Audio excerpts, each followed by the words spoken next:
The movie opens with Jensen Ames, a former prisoner trying to live a quiet life as a factory worker. But things take a dark turn when the steel mill suddenly shuts down without paying its workers.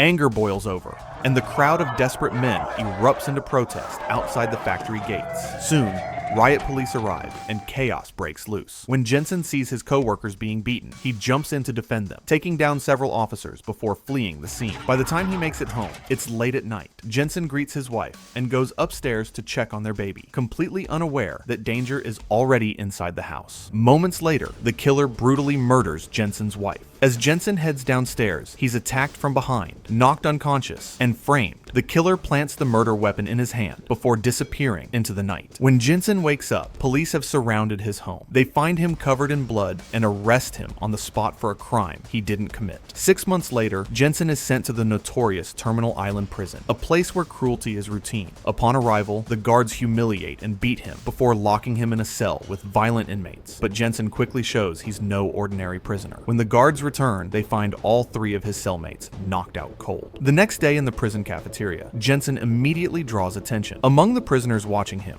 are Coach, Gunner, and Lists, men who recognize him as a once famous race car driver whose career ended in tragedy. But not everyone is friendly. A thug named Pachenko taunts Jensen, calling him a wife killer, and spits in his food. Jensen loses control and attacks. But before the fight escalates, guards rush in and drag him away. He's taken to the office of Warden Claire Hennessy, a woman who runs the prison with a cold, calculating grip. She knows everything about Jensen, his racing history, his skills, and his reputation. Hennessy makes him an offer. She wants him to take on the identity of Frankenstein, the masked driver in her deadly televised event, the Death Race. What the world doesn't know is that the real Frankenstein is dead, but Hennessy intends to keep the myth alive for the sake of her show's massive ratings. She offers Jensen a deal: win just one more race and earn his freedom. Frankenstein had already won 4. One more victory would complete the set. But this isn't a normal race. It's a death trap where survival is never guaranteed. When Jensen hesitates, Hennessy reminds him who's in control, threatening solitary confinement if he refuses. With no other choice, he accepts. Jensen is taken to the prison's auto shop, where he meets Coach and his team, the mechanics behind Frankenstein's car. They show him his ride, a heavily modified Mustang,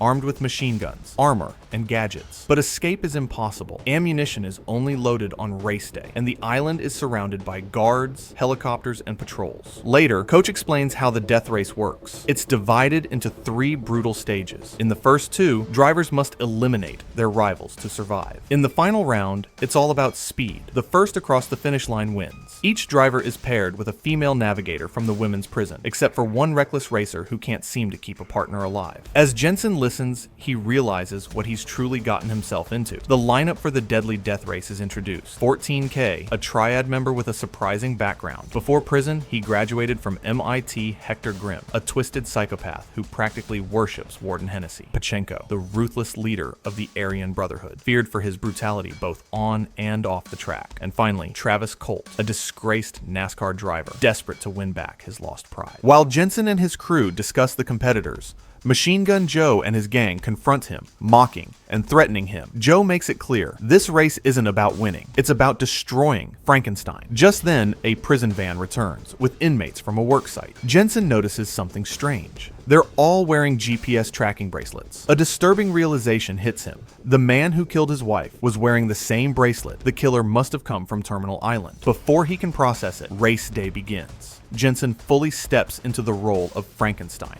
wearing the black mask, gloves, and the iconic ring. The return of the mysterious racer sends the show's ratings skyrocketing. Before the race, Coach warns him to stay quiet.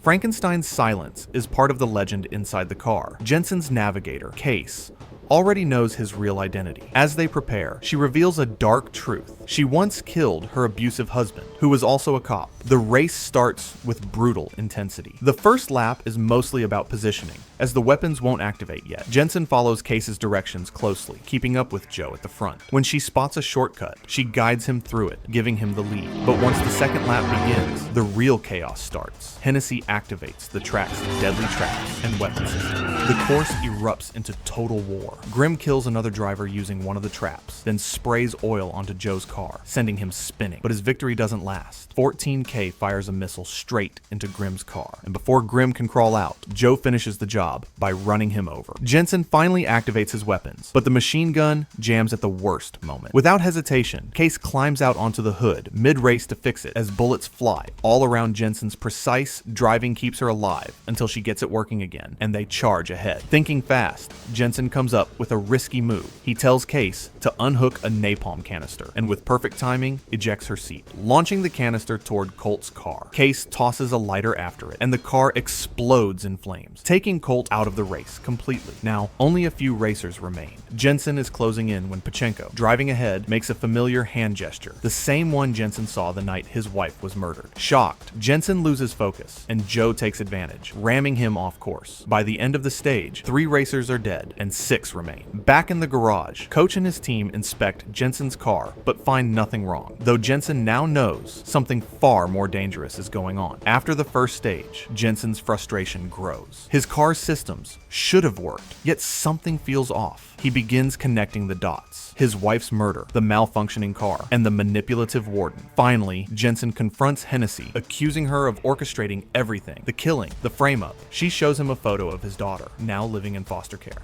If he ever wants to see her again, he must keep racing. Trapped and helpless, Jensen has no choice but to obey. Back in the prison yard, Jensen finds Coach and asks why he doesn't wear a prisoner number like everyone else. Coach reveals a sad truth. His sentence ended 3 years ago, but after spending most of his life inside, freedom didn't feel real anymore. The outside world had nothing for him, so he chose to stay, helping with the death race program because, in this strange place, it gave him purpose. Coach also admits that he never believed Jensen killed his wife. Later that night, while working on his car, Jensen spots Pachenko nearby and decides to follow him, but it's a trap. The moment he enters Pachenko's pit, he's ambushed. Pachenko lands several brutal hits and grabs a metal tool, ready to kill him. Just as he's about to strike, Lists intervenes, stabbing Pachenko in the back with a pen. Jensen seizes the moment. He grabs a steel rod, takes down Pachenko's men, and then turns his fury on the man himself. Fueled by rage, Jensen beats Pachenko senseless, slamming him into crates and equipment. Cornered and terrified, Pachenko finally confesses the truth. Hennessy ordered Jensen's wife's murder, and Ulrich the guard was the one who brought Pachenko to Jensen's house that night. Before Jensen can finish him off,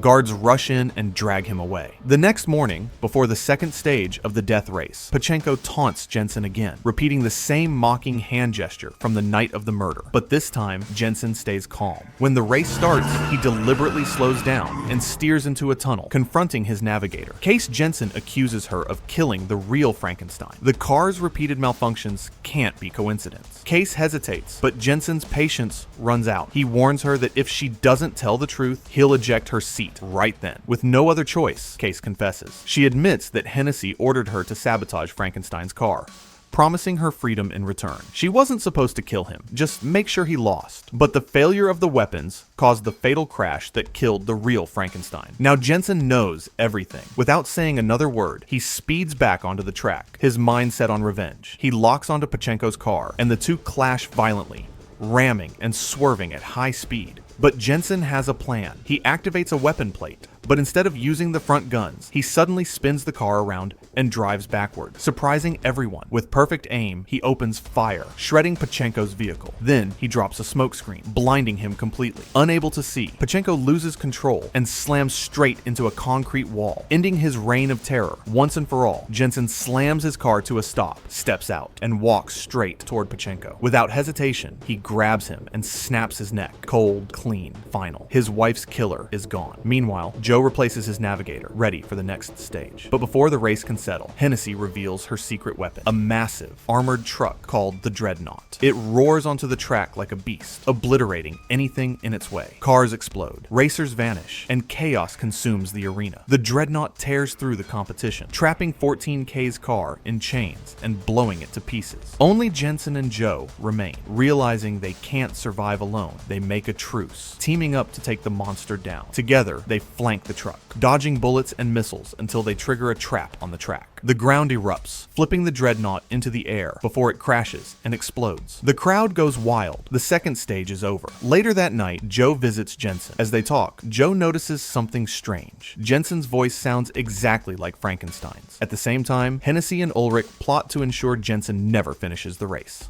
Before the final stage, Ulrich plants a bomb under Jensen's car, while Hennessy distracts everyone with a grand speech about victory and freedom. But Jensen catches on. No one has ever won 5 races. The truth hits him. The death race is rigged, and freedom is just another lie. Coach overhears and helps him come up with a plan. Jensen asks Lists to install a small hidden fuel tank, then meets Joe to propose one final alliance. As Jensen suits up as Frankenstein, Hennessy visits him one last time. She offers him a deal: win today, but stay in prison. Keep the legend alive. She claims it's for his daughter's sake, saying an ex-con like him could never give her a real life. Jensen says nothing, pockets the release papers, and heads to the track. Before the race begins, Case quietly admits that Hennessy has ordered her to stop Jensen. The final showdown is about to begin, and this time, it's not just a race for survival, it's a fight for freedom. The final race begins, but Jensen isn't focused on victory. He's focused on escape. As the engines roar, R meticulously manipulates the track, activating traps only when Joe passes over them. Explosions erupt around the arena, and Jensen's rear shield takes heavy damage. Joe, however, stays calm. He's studied Frankenstein's every move and knows exactly how to counter. The crowd goes wild as rockets fly and cars collide. Hennessy, desperate to keep the viewers hooked, activates a defense bonus for Jensen, but Joe immediately destroys it with a rocket. Every move seems chaotic, but Jensen and Joe are executing a secret plan. Each rocket Joe fires hits the same weakened section of the prison wall, the one damaged during Grimm's fatal crash. The final blast tears it open. Instead of racing toward the finish line, the two drivers swerve off course and head straight for the hole, ordering the control room to cut the feed